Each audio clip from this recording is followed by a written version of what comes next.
does one recover from being raped at age 9 by your cousin and later by other family members and go on to become one of the most highly paid and respected women in the history of entertainment? Well, that's what my talk with Oprah Winfrey is all about. She told me she always knew she was born for greatness in her life. A few minutes with her and you'll understand why. In a moment, Oprah Winfrey.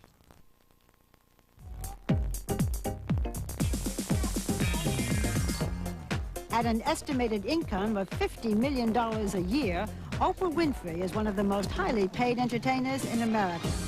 It's Oprah Winfrey. Good morning, everybody.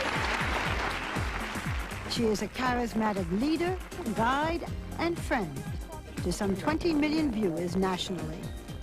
Since her talk show became syndicated in 1986, Oprah has made spontaneous compassion and candor her trademark.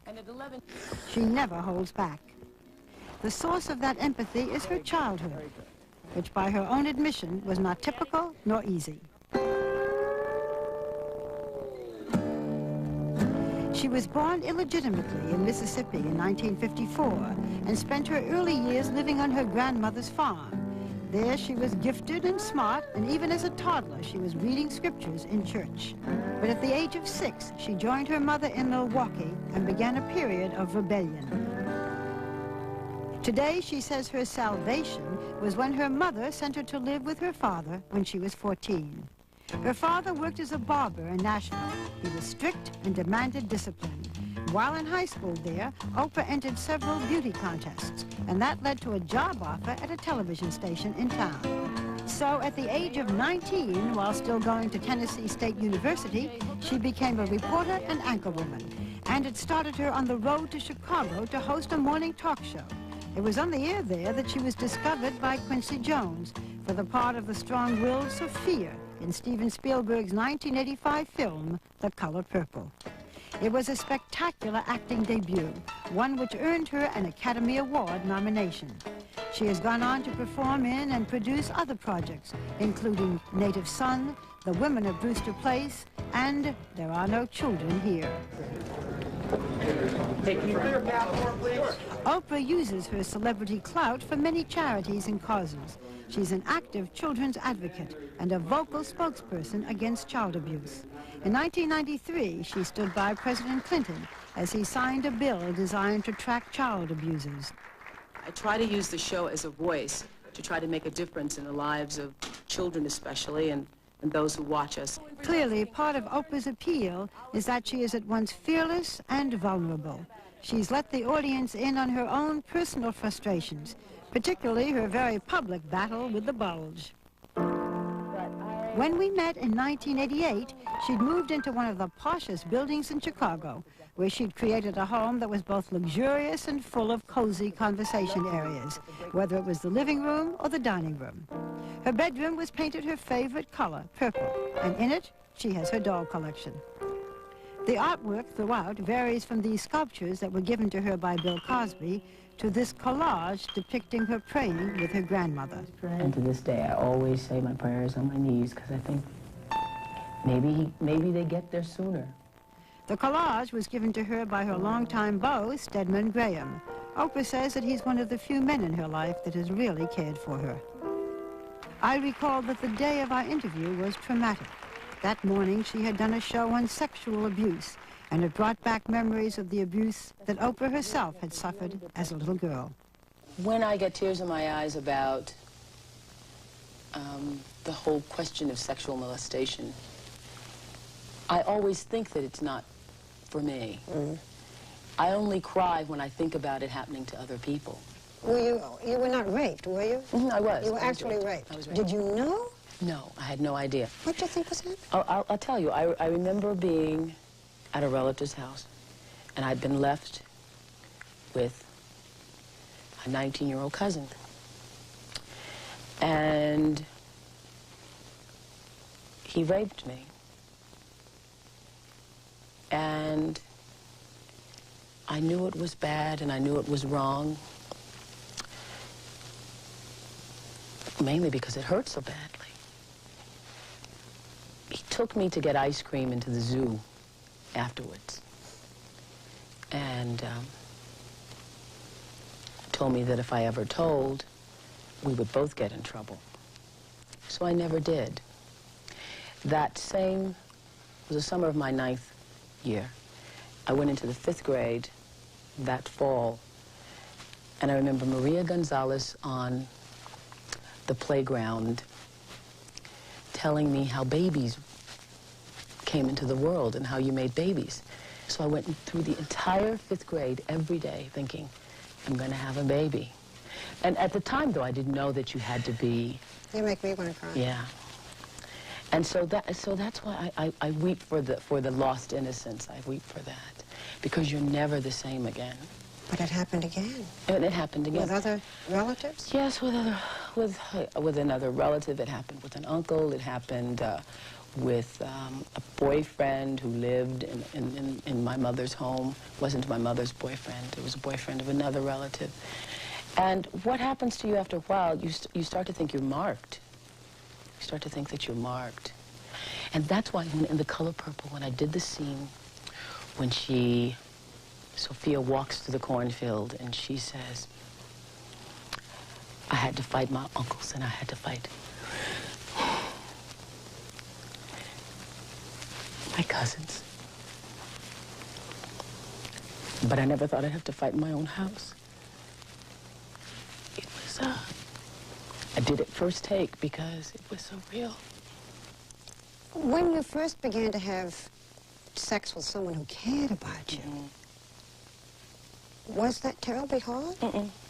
You could divide it in your mind? No, I tell you, I say that I wasn't affected, but what it does to you, you cannot come out of it without being touched in some way. What it did for me was it made me a sexually promiscuous teenager. And it's very confusing because if it's the first time in your life anyone has ever shown you any kind of affection or attention, you confuse that with love. And so you go searching for it in other places. And get it any way you can. And you get it any way you can.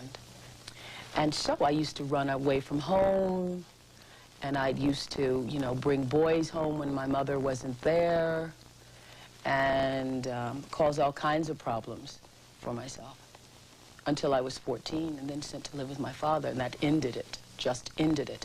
And that is one of the reasons why he is so strict. I often talk about him being very strict, but he was so strict because he knew what he had to deal with. He did, huh? He knew it. Have you read your piece with your mother? Really? I truly have. I think I was angry with her for a long time because I thought in some way maybe she knew and didn't want to do something about it. But I've made my peace because I think that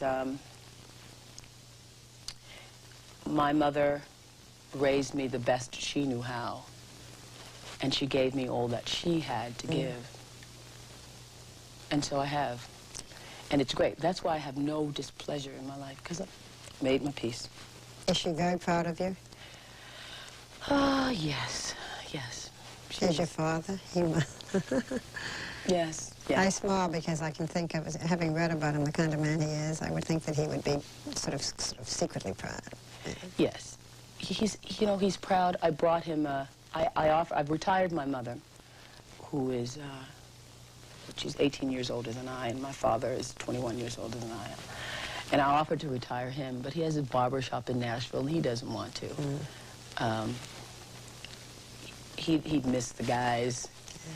And he is the kind of person where I bought him the big Mercedes recently, and he said to me, but he wasn't going to drive it to work because he doesn't want the people in the barbershop to think he's, you know, bragging or anything. Yeah. Oprah, I've heard you talk about your success, and you said I was like a hit record waiting to be released, and you talk about your confidence and so forth. Then I hear this, and I know about your childhood, and I think, so where did this lady come from? Why aren't you insecure, nervous, pushing. I mean, you know, you got the drive. Why didn't it do more, I guess is what I'm saying? How did you get to be this? I really don't know. But somewhere I've always known that I was born for greatness in my life. Somewhere I've always felt it. I remember being on my grandmother's farm and knowing at 4 years old, I just always knew. I just always knew. I don't regret being born illegitimately and living part of my life with my grandmother and part with my father and my mother. I don't regret all of that past confusion. I don't regret it at all. It has made me exactly who I am. And without that, without all of those elements, I would be somebody else. I probably would not, without my past, sexual abuse included, be able to handle what is happening to me as well as I think that I am. Next, Oprah Winfrey on her man and her money. Let's talk about the weight. When you were a kid, you were skinny. You won beauty contests. But I won beauty contests not because I was beautiful. I won beauty contests because I was talented. I always would win on talent and would want to apologize to all the pretty girls. I mean, at the end of the contest, I want to say, look, I don't know how I got it. I don't know. I guess it was that poem I did. So yes, I was, but I was thinner, yes, much thinner. Then when did this start? Oh, it started, I moved to Baltimore and I gained about 10 pounds. And I've gained 50 pounds since I've been dieting. So I've decided diets don't work. But you know what I think? I think, well, perhaps maybe I'm going about this all wrong. Maybe I've made it too much of an issue. Maybe if I concentrated on more important things in my life and got on with living my life, that maybe I would be able to lose the weight. Maybe I'm making it such an issue. But you really want to lose it. Oh, I really do want to lose it. And I really do get hurt when I hear people make fat jokes. I really do. I really do. But I'm beginning to realize it's not, you know, it's not like killing somebody. It's not like committing a crime in life. When you first met Stedman, I heard you said, this guy is so good looking, he's not going to want me, therefore when he called you, you wouldn't go. I didn't go until the third time he called me. He said, I'm not going to ask you anymore. Many times we are prejudiced for or against people based upon their outward appearances. And I just assumed that because he is 6'6" and has a beautiful physique and could have just about any woman he wanted, and I you know, have these physique problems, why would he choose me? And I assumed that he'd be arrogant and obnoxious and self-centered and so forth. But he's just the opposite. He's one of the kindest. One of the reasons we're still together is because of his patience and his kindness, and he's honorable, like my father, just honorable. Oprah, would you have a child without being married? No. And I don't have any particularly strong moral aversion to people who do. I think that's fine if that's what you want. But I want the kind of life I didn't have. I want a father. I want June and Ward Cleaver. I want a father who comes home and is happy to be there, and I want to be there loving and nurturing my daughter or my son. I want my daughter or son to grow up with a father in the home who knows that he or she is loved. That's what I want. That's what I want. And I want the kind of bonding and commitment that marriage brings. I want real intimacy. I want my husband to be a friend as well as a lover.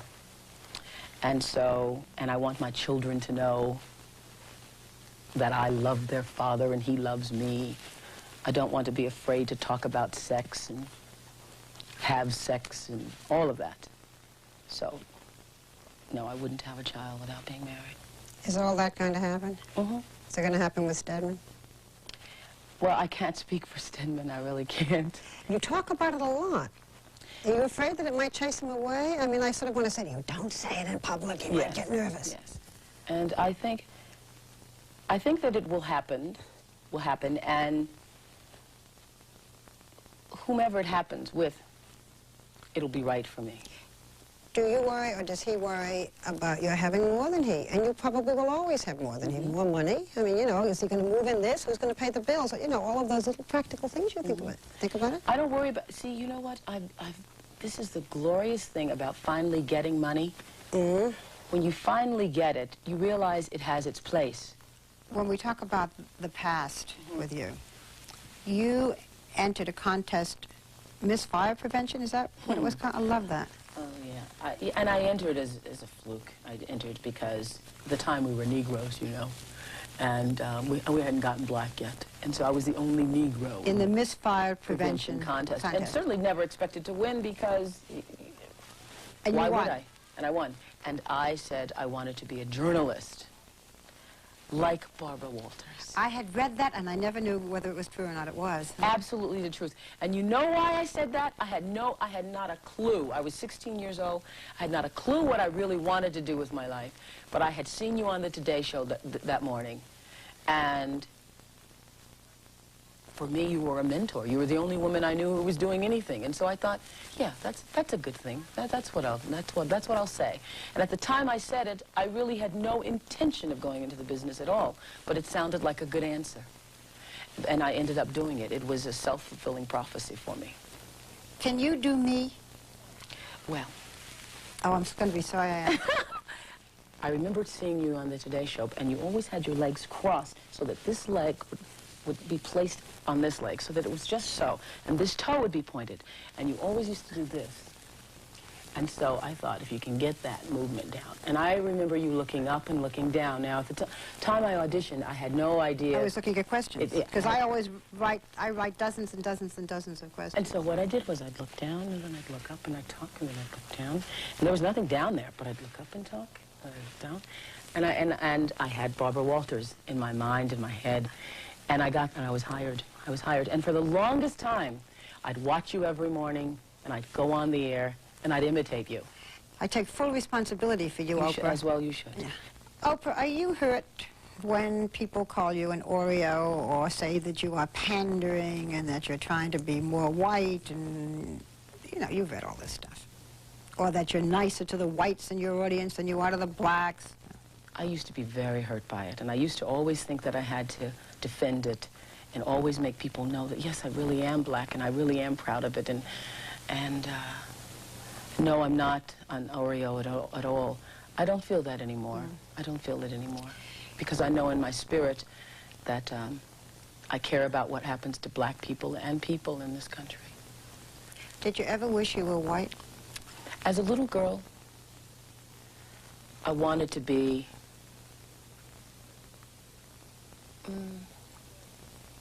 yeah, I did. I was growing up in Mississippi, and it's the kind of thing that I hesitate to say because when you say it, all the black groups call you and say, how dare you say it? But yes, I did. And I did now, I understand, not because, you know, white is better, but because in my mind then, white kids were loved more, they received more, their parents were nicer to them. And so I wanted that kind of life. I wanted to be one of the Kool-Aid kids. And you know what changed it for me? The night I saw Diana Ross and the Supremes on the Ed Sullivan Show, I thought, I want to be like that. And so, you know, I look back on my life and I think, when you ask me about how did I get to be here, there's so many little pieces to the process that has helped me to be who I am. It's something as small as seeing Diana Ross and the Supremes. I remember the night I was 10 years old and Sidney Poitier received the Academy Award for Lilies of the Field, and I thought to myself, I'm going to be there. And it's the first time, you know, it makes me want to cry because it's the first time I thought I can do that. And so the night I was at the Academy Awards, I thought, I did this. Why the tears now, Oprah? Well, because I think that it's the first time I've really thought about all the things that I really wanted. I have them. And Tell me what they were. I wanted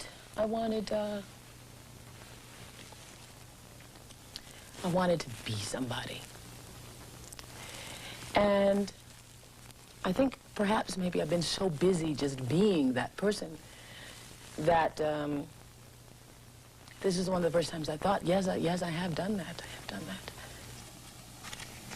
To have gotten there and know that you worked to get there. And that it wasn't easy. It really wasn't easy. It feels very good.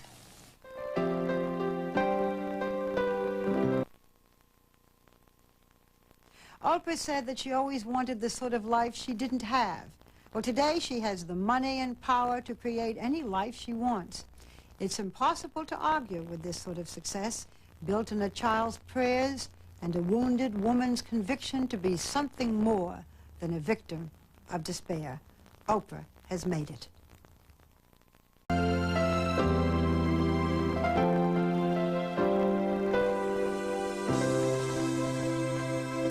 How does one recover from being raped at age 9 by your cousin and later by other family members and go on to become one of the most highly paid and respected women in the history of entertainment?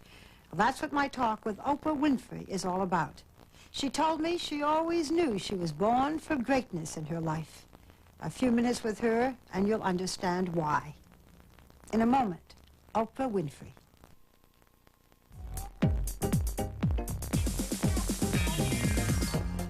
At an estimated income of $50 million a year, Oprah Winfrey is one of the most highly paid entertainers in America. It's Oprah Winfrey. Good morning, everybody. She was born illegitimately in Mississippi in 1954 and spent her early years living on her grandmother's farm. There she was gifted and smart, and even as a toddler she was reading scriptures in church. But at the age of 6, she joined her mother in Milwaukee and began a period of rebellion. Today she says her salvation was when her mother sent her to live with her father when she was 14. Her father worked as a barber in Nashville. He was strict and demanded discipline. While in high school there, Oprah entered several beauty contests, and that led to a job offer at a television station in town. So at the age of 19, while still going to Tennessee State University, she became a reporter and anchorwoman. And she is a charismatic leader, guide, and friend to some 20 million viewers nationally. Since her talk show became syndicated in 1986, Oprah has made spontaneous compassion and candor her trademark. She never holds back. The source of that empathy is her childhood, which by her own admission was not typical nor easy.